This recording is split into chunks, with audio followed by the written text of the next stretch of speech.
With elections and political conversations popping up at work, family gatherings, and even online, it's always good to be prepared for the unexpected. Our next guest is a savvy lawyer who will help make sure you're ready for anything the season throws your way. Let's welcome Ramona Morgan. Hello, Ramona.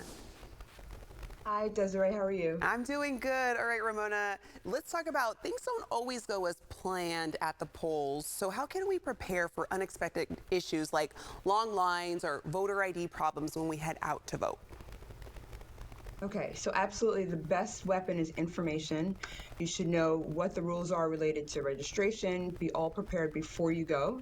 But then once you're there, make sure that you speak to someone who is at the poll. If you find that you're not registered, you're not being allowed to vote, speak up. There are many volunteers at polling locations, and they can register your issue and give you a provisional ballot if something comes up.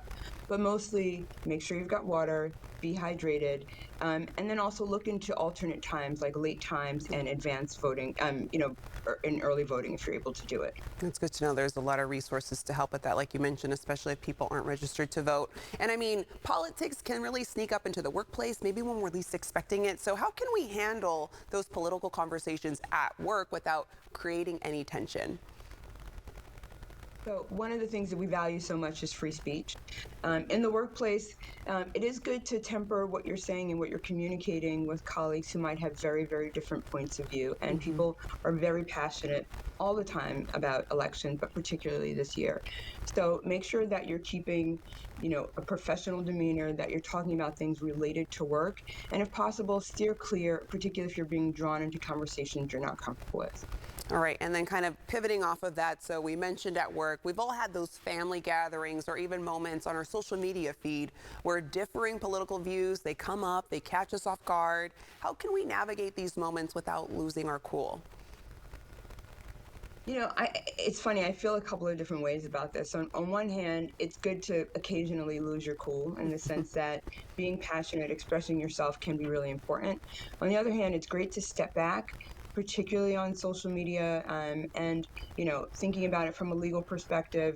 Many workplaces have social media policies in terms of, what you're saying and how it might somehow relate to where your place of work. So be thoughtful. A lot of these things are a permanent record.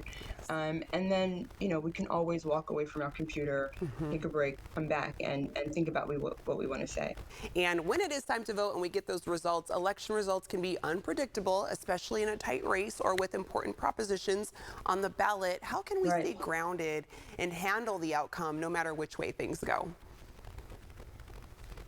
So again, this is another great question. And, we also have to think, what's the value of being grounded? We want to keep our heads cool, but we also think, these are really important issues. Some of them have to do with reproductive rights. Some of them have to do with foreign policy.